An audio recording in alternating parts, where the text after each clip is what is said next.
Oke,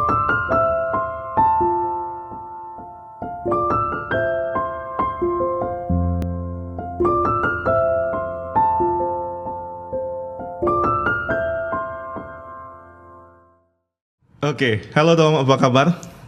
Puji Tuhan, sehat kok. Sehat ya, istri anak sehat? Puji Tuhan, sehat.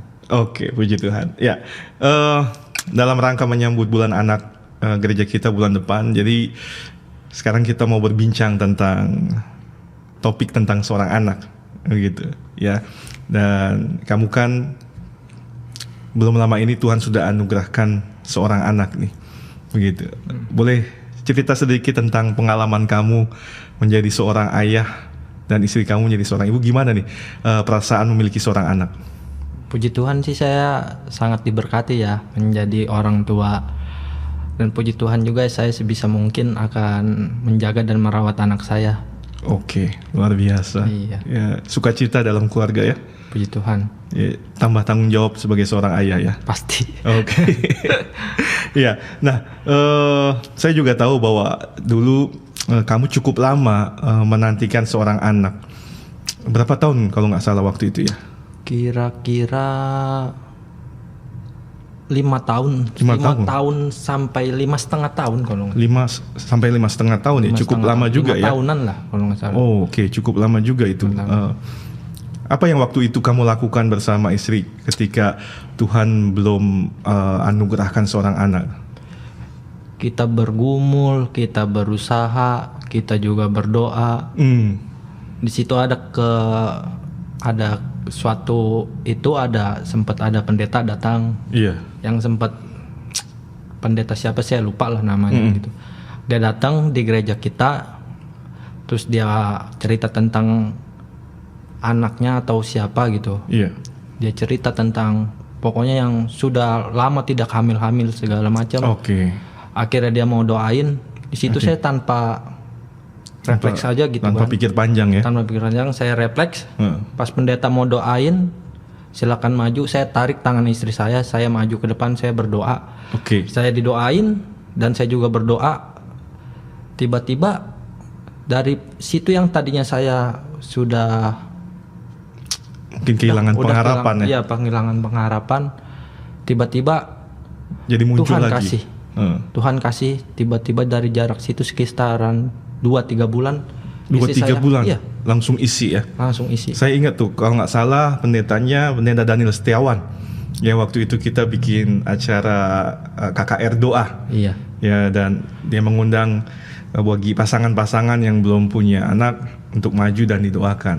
Kalau nggak salah saya maju di situ cuman saya, istri saya, sama dua orang doang. Beberapa pasang ya. Beberapa pasang doang. Dan setelah doa itu beberapa bulan kemudian istri langsung isi ya. Langsung isi. Tuhan jawab doa kamu. Puji Tuhan. Wow, luar biasa ya. Gitu. Sesuatu yang tidak pernah terduga ya, yang mungkin secara manusia sudah nggak punya harapan, mungkin mulai putus asa, tapi ketika kita berserah kepada Tuhan, Tuhan punya jawaban yang luar biasa. Iya. Oke. Ya, cerita yang sangat menarik. Nah,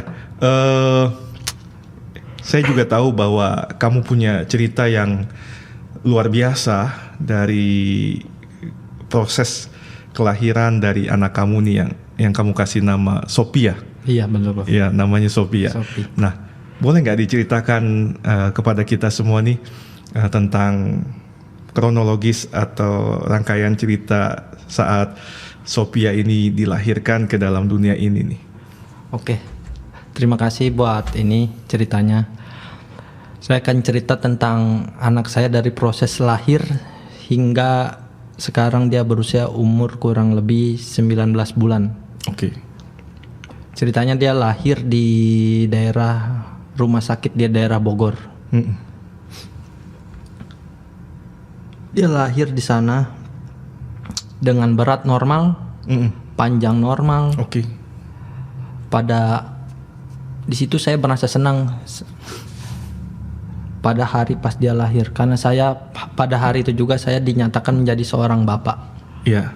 Saya sangat senang. Tiba-tiba pada malam itu, tepatnya kisaran malam lah, kita udah mau tidur, saya dikabarin sama penjaga rumah sakit kalau anak saya itu ada muntah Oh, awal kali. oke. Yang tadinya mungkin saya udah senang punya anak saya beratnya normal. Udah gitu anak saya pokoknya nggak ada gejala apapun lah. Nggak ada gitu. tanda apa-apa ya? Seperti anak-anak pada umumnya Oke. gitu kan. Tiba-tiba saya yang tadinya senang mau tidur pulas di malam itu, suasana jadi berubah tuh kok. Oke. Karena Kaget ya? saya kaget karena saya dikabarin dari pihak yang bagian perawat anak kalau anak saya itu ada masalah. Saya pikir ya udahlah cuman muntah, sekedar muntah kan namanya Muntah anak biasa lah ya. gitu kan. Ternyata ini muntah yang berwarna hijau. Oh, tandanya? Artinya? Kalau menurut dari dokternya sih ada yang tersumbat di bagian area ususnya gitu. Jadi Oh, dia oke. kayak dia mau masuk makanan mau masuk susu. Kesumbat di dalam pencernaannya, di dalam ususnya. Dari situ dia mengalir. Saya nggak kasih tahu dulu tuh ke istri saya karena kan memang istri saya baru jarak beberapa jam melahirkan. Iya, baru banget ya. Ya melahirkan sore. Sedangkan jam 12 malam dikabarin seperti itu. Iya. Kalau saya kasih tahu istri ya mungkin istri langsung shock Shock, segala macam. iya. Cuman saya ya udah, cuman kenapa kamu dipanggil? Karena ya saya alasan lah bla bla bla bla bla gitu karena saya menjaga perasaan istri juga gitu kan pada saat itu. Saya di situ saya coba sabar, saya coba berdoa, kenapa nih anak saya bisa seperti ini kan gitu. Udah gitu saya datang lagi ke dokternya pagi-pagi kira-kira jam 7 pagi, saya tanyakan ke bagian dokter yang jaga, dokter yang khusus spesialis anaknya. Iya. Gitu. Saya tanya, "Dok, anak saya kenapa seperti ini gini kata saya. "Maaf Pak, kalau kayak begini anak Bapak kemungkinan ada indikasi penyumbatan usus," dia bilang. Makanya kita curiga dan anak Bapak semenjak hari ini kita puasakan dulu, Pak. Oke. Saya lebih kaget lagi di situ anak saya harus puasa sedangkan namanya anak baru lahir Iya. harus dipuasain. Oke. Saya disuruh ambil tindakan jam kira-kira siang itu disuruh tanda tangan kalau anak saya harus dimasukin selang Oh. buat menjaga mungkin asupan makanan kali Iya, ya, supaya tetap dimasukin bisa selang makan ya. di situ saya tanda tangan dan anak saya tuh dirawat dimasukin ke bagian ruangan yang khusus lagi tuh kok. Ruangan khusus lagi, dia masuk ke ruangan yang pakai Inkubator. udah gitu dia masuk, selang sudah masuk Iya. gitu kan. Saya di situ saya cerita akhirnya ke istri kalau anak kita begini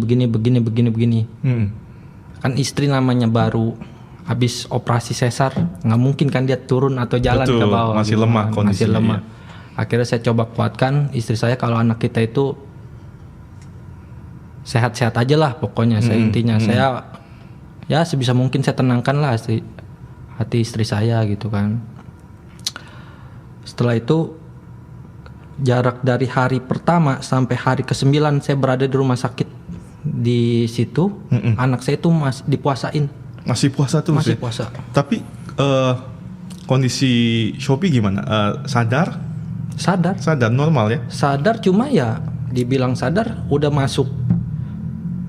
Sadar cuma dia kayak wah udah di luar ini loh kok di luar Prediksi kita ya. hati saya juga udah kecil. Udah kecil kemungkinan gitu buat Dede. Cuman ya saya berdoa sama Tuhan. Apa sih yang Tuhan mau Tuhan udah kasih nggak mungkin Tuhan ambil lagi gitu kan. Saya berdoa gitu kan. Apa sih kuncinya buat kesembuhan anak saya gitu kan. Gimana Tuhan biar anak saya ini bisa sembuh gitu kan. Harus apa yang saya perbuat gitu. Lambat laun akhirnya dokter memvonis anak saya ada gangguan di pencernaannya. Oh, gangguan pencernaan. Iya. Itu seperti apa tuh gangguannya? Ada yang tersumbat di bagian usus 12 jarinya kok. Ada penyumbatan di usus 12 jari. 12 jari. Itu yang bikin dia jadi sulit menerima asupan ya. Iya. Ya, anak baru lahir itu kan biasa minum susu ASI atau susu formula, tapi itu pun nggak bisa. Nggak bisa. Jadi selama 1 sampai 9 hari itu dia puasa Puasa. di ruang inkubator. Iya. tanpa ada asupan sama sekali. Mungkin ya dari infusan kali. Dari infusan, cairan infus ya. Dan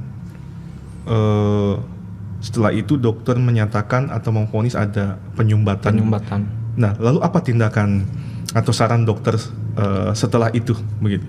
Saran dokter sih karena di rumah sakit yang kita lahir di situ alatnya tidak memadai.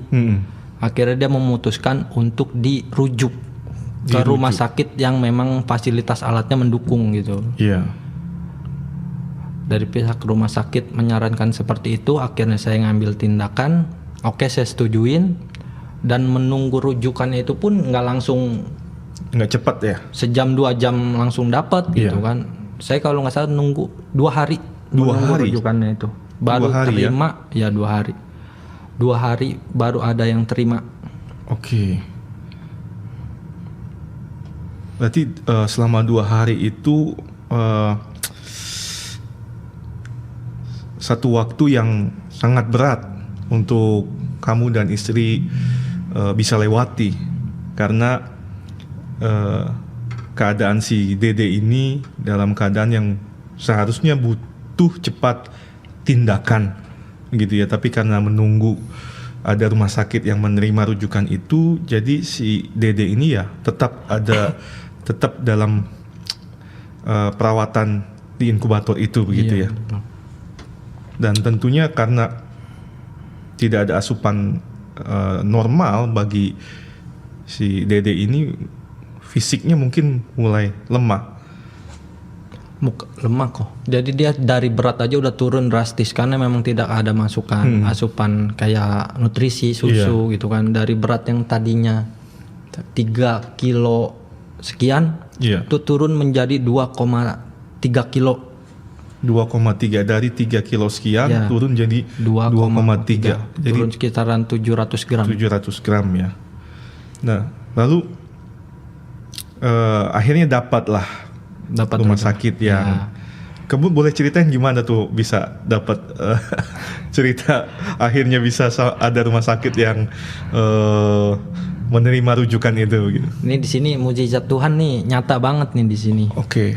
Jadi saya boleh ceritain mujizat Tuhan tuh terjadi waktu saya sebenarnya udah marah-marah waktu di situ, karena kan waktu pas di situ nunggu rujukan itu harus 2 hari. Sedangkan anak saya udah dinyatakan itu posisinya danger lah, atau dibilang gawat, kritis. Dokter yang jaganya aja nyaranin, dia bilang ini harus secepatnya. Cuma kan saya mau bertindak, saya mau bertindak langsung dari pihak rumah sakit tidak bisa, karena kan kayak misalnya anak saya ini dibawa nggak mungkin bisa pakai mobil pribadi atau tanpa ambulan, harus inkubator segala macam. Sedangkan pihak rumah sakit tidak bisa meminjamkan kayak fasilitas kayak inkubator, kayak oksigen. Dia harus dari pihak rumah sakit. Yang membantu urus perujukan ini ke rumah sakit yang kita rujuk ini gitu kan.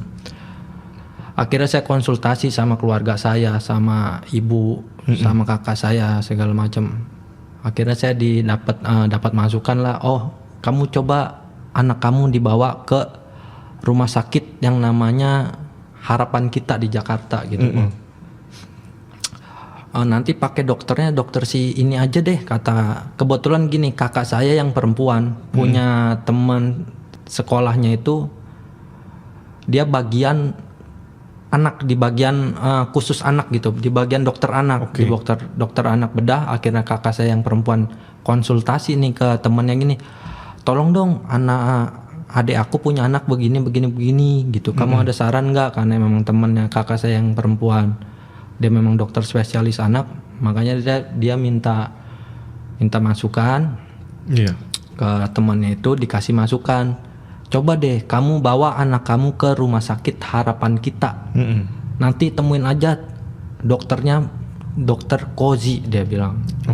Dokter Kozi. Oke lah, namanya saya kan mau dirujuk seperti gitu. Saya kan nggak bisa tahu anak saya ini dapat rujukan di rumah sakit mana gitu kan.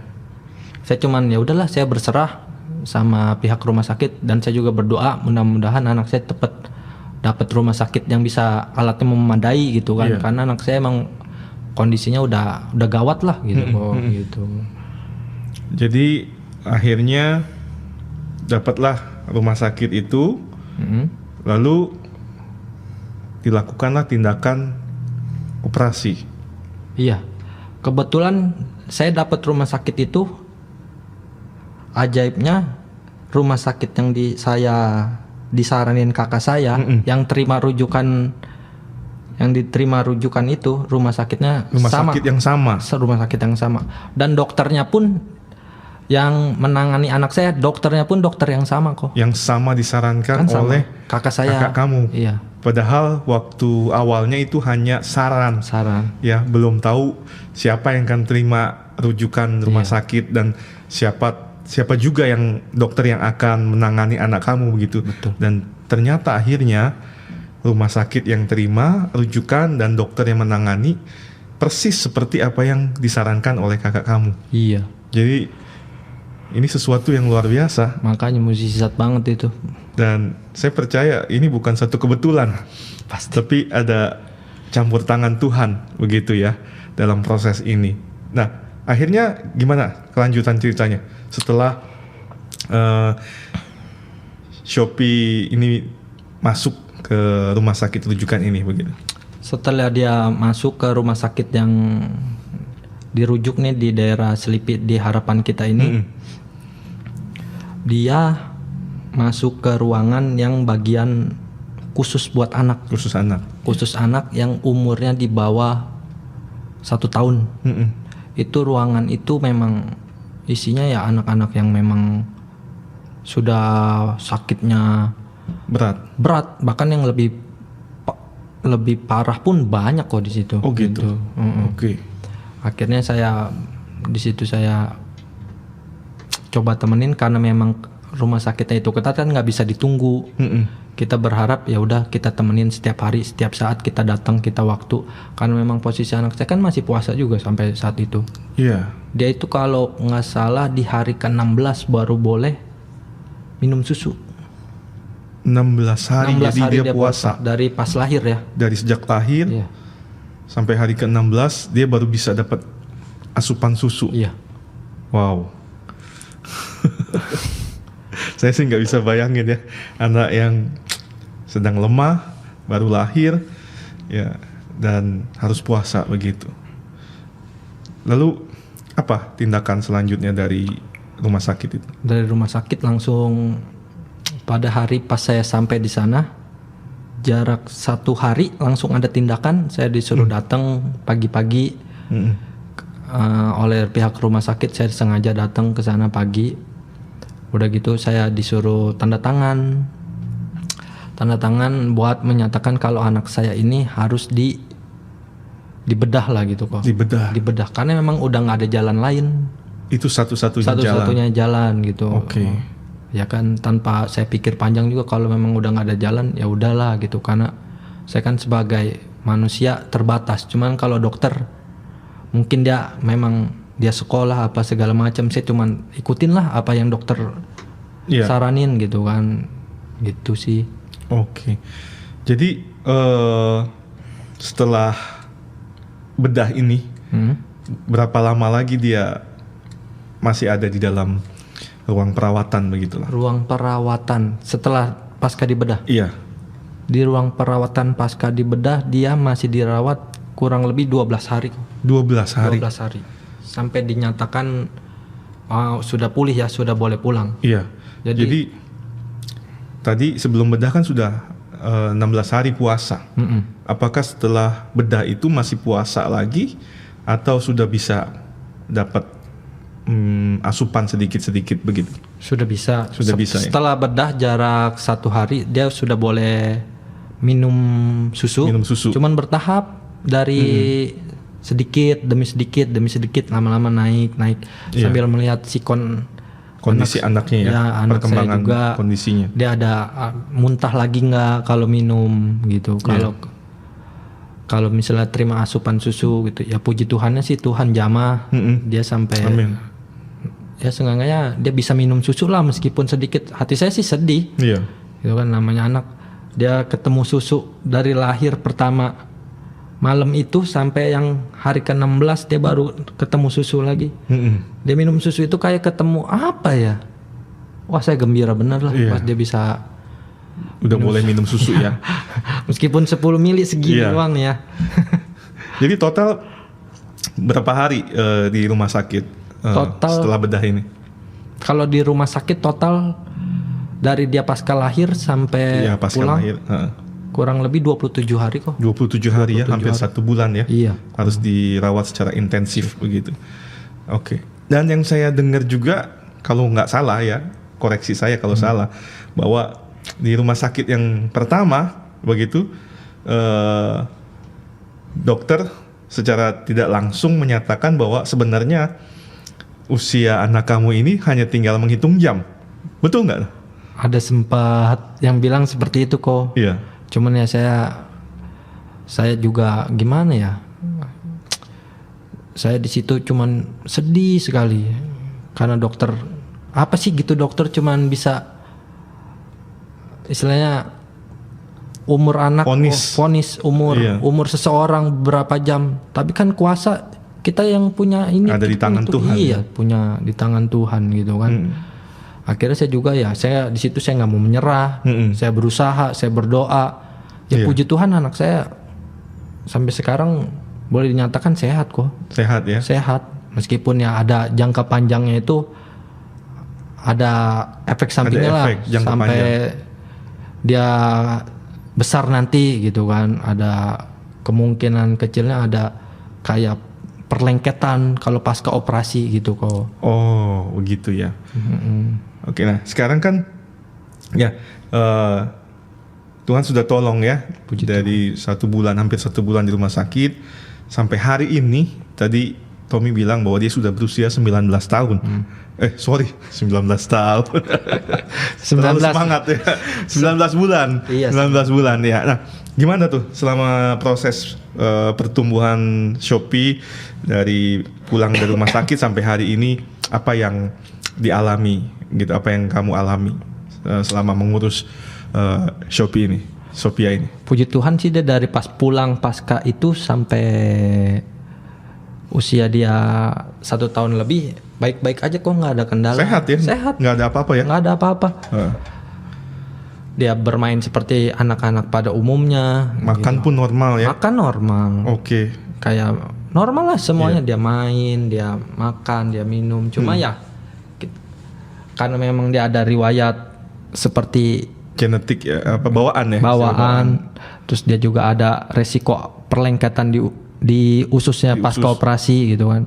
Kita sebagai orang tua ya agak khawatir, ada agak takut-takut juga nih. Kayak kita ngasih makan ke dia, ngasih susu ke dia gitu kan. Agak pilih-pilih lah gitu sangangannya. Jadi selama 19 bulan ini sempat mengalami perlengketan lagi? Iya sempat. Oh sempat? Sempat. Gimana tuh ceritanya? Tepatnya kemarin sebelum lebaran tanggal 24, anak saya yang tadinya nggak apa-apa nih, normal-normal aja, malam itu anak saya tiba-tiba ngeluh gitu, kayak ngeluh, papa sakit perut. Dia bilang, aku kan sebagai kok nih anak bisa tiba-tiba ngeluh seperti ini gitu kan. Aku pikir namanya anak kecil. Iya. Bercanda kali dia gitu kan. Ya aku kayak sengaja, perut. Aku tawarin tuh dia subuh-subuh. Kenapa perut perut? Aku pikir mungkin dia lapar kali kan. Kenapa kamu mau susu? Iya papa susu. Aku bikinin susu tuh kok. Sengaja aku yang bikin susu. Setelah bikin susu, ya udah dia tidur lagi. Pagi-pagi itu pas kita lagi bangun, tiba-tiba anak saya udah, kalau nggak salah dia bangun lebih awal. Lebih awal. Di situ dia udah gelisah aja. Wah kata saya nih udah nggak enak lah hati saya sebagai orang tua. Udah ngeliat anak saya, papa yang nggak kayak seperti biasanya gitu. Akhirnya dia di situ muntah yang berkali-kali, terus-terusan sampai kalau nggak salah 10-12 kali lah kok. Dalam dalam Jangka waktu berapa lama tuh? setengah hari itu. Setengah hari. Setengah hari. Oh, luar Setengah biasa banyak ya. Ya, setengah hari sampai puncaknya dia itu muntah yang berwarna hijau Oke. bercampur lendir Iya. gitu kan. Di situ saya ambil keputusan sama istri, saya bilang ini gimana anak kita gitu kan, karena muntahnya udah nggak wajar, kita kasih minum aja yang sedikit dia muntah. Saya pikir oh ya udahlah gitu, saya kan ambil daruratnya aja nih, nggak mungkin kalau saya dari rumah saya langsung ke Jakarta. Saya pikir oh ini mungkin masih kayak penyakit biasa kali, cuma muntah biasa. Akhirnya saya ambil tindakan, udah kita ke rumah sakit anak dulu deh yang lebih dekat dari rumah kita. Saya saranin, udah saya bawa akhirnya ke daerah Pamulang, ke daerah Buah Hati ke sana. Setelah dicek sama dokter spesialis buat anaknya, ternyata anak saya itu dicurigai ada yang tersumbat nih di bagian ususnya, gitu.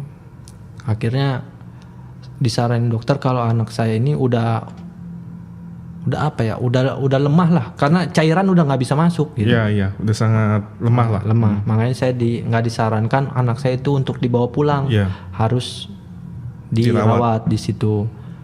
Akhirnya tanpa pikir panjang ya udah saya ambil keputusan, ya udah deh dirawat dulu di sana sambil menunggu perkembangan si anak saya nih gitu kan. Setelah itu akhirnya anak saya dirawat di situ, ditunggu kita dicek hasil labnya segala macam, hasil ronsen tubuhnya.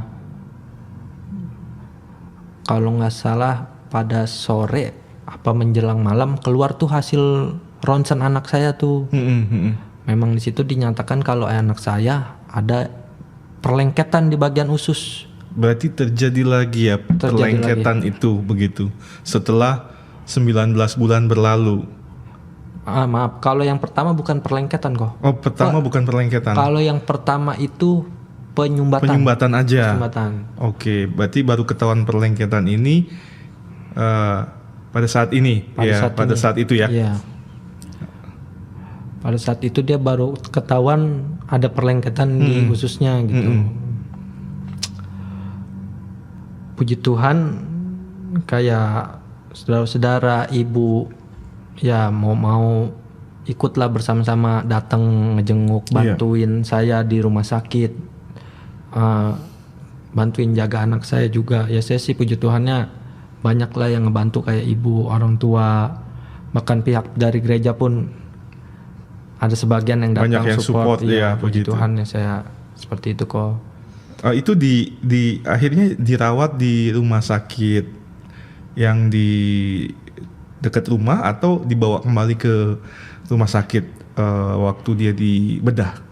Dirawat dulu di rumah sakit di Pamulang semalam. Oh, semalam. Semalam, karena memang pas pada akhirnya itu dia memutuskan karena dia nggak ada peralatannya, mau nggak mau katanya Bapak disaranin ke rumah sakit yang awal menangani. Ya, yang awal menangani gitu kan. Saya tanya, ini kalau saya bawa ke sana syaratnya harus kayak gimana? Dia bilang kalau mau nunggu rujukan kita pun ke sana kayaknya agak berat Pak. Dia bilang kita pun kalau merujuk ke rumah sakit ini, dia bilang kita nggak pernah dapat ke rumah sakit ini, kata dia. Oke. Karena memang kalau rumah sakit yang sebelumnya si anak saya dioperasi, itu rumah sakitnya memang agak susah banget kalau buat ngerujuk ke situ gitu. Rumah sakit pun agak-agak susah. Makanya saya disaranin sama rumah sakit yang di Pamulang itu, gimana kalau kita rujuk ke Fatmawati, kata dia. Cuma kan saya juga berkecil hatinya, oh anak saya ada historinya nih di rumah sakit yang harapan kita ini nih. Yang pertama itu. Yang pertama. Udah deh, saya ambil keputusan sama istri saya. Udah, kayak gimana kalau kita bawa sendiri aja ke sana gitu kan. Masa sih nggak ada yang namanya orang sakit, nggak ada yang mau tolong, saya pikiran. Kalau kita nungguin hasil dari rujukan segala macam kan nungguin proses lagi, sedangkan anak saya udah puasa, dipuasain lagi kok di situ. Disuruh puasa lagi. Ya, nggak boleh masuk minum, nggak boleh masuk makan. Namanya beda sama pasca dia pas baru lahir kan, dia belum bisa ngomong. Sekarang udah umur pas dia dirawat itu kedua kalinya umur 15 bulan. 15 bulan ya. Dia udah bisa ngomong, papa mau ini, mau itu. Sedangkan dia nggak boleh. Saya kan nggak tega juga gitu kan. Ya akhirnya sih kita bawa mandiri ke rumah sakit yang sebelumnya nih. Iya, yang di Jakarta ini ya. Ya, dengan saya tanya konsultasi sama dokter yang sebelumnya, ini gimana dok kalau anak saya dibawa sendiri tanpa istilahnya tanpa infusan, tanpa ambulan. Dia bilang aman pak, cuman kalau jarak 1 jam aman karena anak saya kan udah dipuasain di situ 1 malam. Saya minta ketegasan dari rumah sakit. Oke, kalau kata dokter aman, saya bawa sendiri ke sana. Akhirnya saya jalan sama istri saya ke rumah sakit tersebut sendiri. Puji Tuhannya sampai rumah sakit itu kita ditangani dengan baik. Oke. Karena sudah punya histori juga begitu ya. Puji Tuhan. Jadi berapa lama tuh dirawat di rumah sakit itu? Di rumah sakit tersebut puji Tuhannya ini saya ditanganin lagi sama dokter yang sebelumnya. Dokter yang sama ya? Dokter yang sama lagi kok. Iya. Karena mungkin saya nggak tahu lah kronologisnya gimana. Yang jelas dari dokter pas kita kan pertama masuk itu kita langsung ke IGD gitu kan. Saya udah pasrah tuh sama istri. Udah gimana pun kita berkorban ini buat anak kita gitu kan. Kita nggak usah pikirin masalah ini itulah gitu kan. Yang penting fokus kita tuh buat kesembuhan anak kita lah gitu. Akhirnya ya udah saya pikiran masa sih yang mau nanganin maksud saya dokternya gitu kan. Dokternya siapa aja lah gitu kan. Puji Tuhan yang nanganin anak saya ini dokternya yang sebelumnya lagi gitu. Dokter yang sama ya. Dokter yang sama. Tahu riwayat anak kamu ini begitu ya. Akhirnya dokternya juga kaget gitu. Dia bilang, "Ini kan yang sebelumnya," katanya. "Kamu udah gede," katanya. Gini kata dia. Kok bisa ada kendala lagi seperti ini gitu. Yang ditakutin sebelumnya lah gitu kan. Karena memang kata dokternya pun kalau memang ada kendala kayak perlengketan itu pasca operasi, paling biasanya itu jarak 1-2 bulan setelah pasca operasi gitu. Karena anak saya udah berjaraknya 1 tahun lebih baru ada kasus begitu. Ya? Makanya dokternya pun kaget pas hasilnya di ronsen gitu. Ya puji Tuhan sih anak saya di situ ditangani dengan baik gitu kok. Sampai akhirnya dia malam itu langsung ditanganin, malam itu dia check up lagi, ronsen lagi. Kalau memang ada yang kesumbat lagi, pagi itu juga langsung mau dilakukan tindakan operasi lagi. Tapi puji Tuhan tidak sampai operasi ya? Ya puji Tuhannya Tuhan hanya lewat treatment dan Tuhan nyatakan pertolongan. Iya begitu, puji Tuhannya anak saya nggak sampai di operasi. Yang kita operasi gitu kan. Tuhan bantu, tolong anak saya di situ. Tuhan kasih dia kesempatan mungkin ya.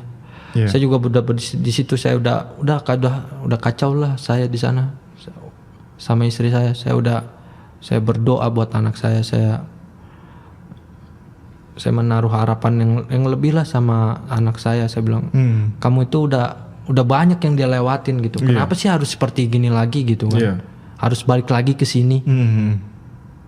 Saya pikir, ya udah saya cuman bisa kuatin, saya cuman bisa bantu juga lewat tenaga saya, lewat istri saya juga. Istri saya yang menjaga dia segitu kuatnya buat merawat anak saya gitu kan. Akhirnya anak saya dibawa ke ruangan tertentu, anak saya dimasukin cairan kok. Dimasukin cairan. Cairan apa tuh? Saya kurang tahu. Karena yang ikut ke dalam tuh istri saya. Istri yang ikut ke dalam. Kalau cairan itu, kalau kata istri saya sih buat mendorong yang nyangkutnya ini. Yang nyumbatnya itu gitu cairan. Jadi kalau memang cairan itu tidak pas dimasukin ke mulut tidak ada reaksi, pokoknya tidak ada reaksi. Pagi itu juga anak saya mau nggak mau harus dioperasi lagi. Puji Tuhannya setelah dimasukin cairan itu jarak 2 jam anak saya keluar keluar dari dia buang air Oh, keluar kayak gumpalan hitam, iya. kata istri saya gitu kan. Puji Tuhannya anak saya nggak sampai dioperasi lagi gitu. Oke, puji Tuhan. Ya, luar biasa proses yang kamu dan istri hadapi, mulai dari Sophia lahir, ya, sampai dengan hari ini. Ya, saya tahu ini bukan satu hal yang ringan, bukan satu hal yang mudah begitu. Ya, melihat bagaimana seorang anak bayi harus dibedah, ya, terjadi penyumbatan, ya, harus keluar masuk rumah sakit. Tentunya ini bukan satu hal yang ringan begitu. Tapi kalau kamu bisa bertahan sampai hari ini, Sophia bisa bertahan sampai hari ini, saya percaya ya itu semua juga karena kuasa Tuhan begitu. Kita sebagai orang tua sudah berusaha semaksimal mungkin bisa memberikan yang, terus mencoba memberikan yang terbaik, tapi semua di balik semua itu ada pertolongan Tuhan, ada mukjizat Tuhan, ada campur tangan Tuhan. Ya. Amin, amin. Dan doa saya agar Tommy dan Mira terus kuat, ya. Amin. Ya, terus berharap kepada Tuhan, ya, dan percaya bahwa Sophia akan terus sehat, ya. Amin. Tuhan akan terus semakin memberikan kesempurnaan, ya, kesehatan yang sempurna, tumbuh kembang yang baik sampai dia terus dewasa, ya. Dan kita berdoa bersama-sama agar tidak terjadi hal-hal yang tidak diinginkan kembali begitu, ya. Oke, tentunya namanya mengurus seorang anak kan tidak seorang diri, ya. Ada peran seorang ayah dan istri. Nah, apa nih yang mau kamu sampaikan untuk istri kamu melalui podcast ini supaya dia juga bisa kuat begitu? Ada motivasi yang ingin kamu sampaikan? Buat istri saya. Iya. Buat istri saya, jangan cepat menyerah, jangan pernah mengeluh kalau anak lagi misalnya bandel apa segala macam, ya janganlah dibentak, kasihi dia karena dia emang udah begitu banyak yang dia korbanin buat kita gitu. Kasihi, jangan digalakin lah gitu kok. Okay. Iya. Namanya anak kan banyak tingkah lakunya, ya. Namanya seorang anak balita begitu, ya. Tentunya kita sebagai orang tua harus bisa sabar, bisa mendidik anak kita dengan baik, ya. Sebagai orang tua harus bisa sepakat satu sama lain dalam mendidik anak sehingga kita bisa memberikan pendidikan dan pengajaran yang terbaik buat anak-anak kita. Amin, amin. Oke, ya. Sekali lagi terima kasih buat Tommy, buat kesaksiannya. Kiranya ya kesaksian ini boleh menjadi berkat buat banyak orang yang mendengar. Amin. Ya, bisa menguatkan, akan bisa memberikan harapan buat setiap orang tua atau pasangan suami istri yang mungkin sampai hari ini belum punya anak. Terus berharap pada Tuhan. Pasti ketika kita berharap, berdoa, Tuhan pasti akan mengabulkannya. Amin, amin kok. Oke. Terima kasih, Tuhan berkati. Terima kasih kok.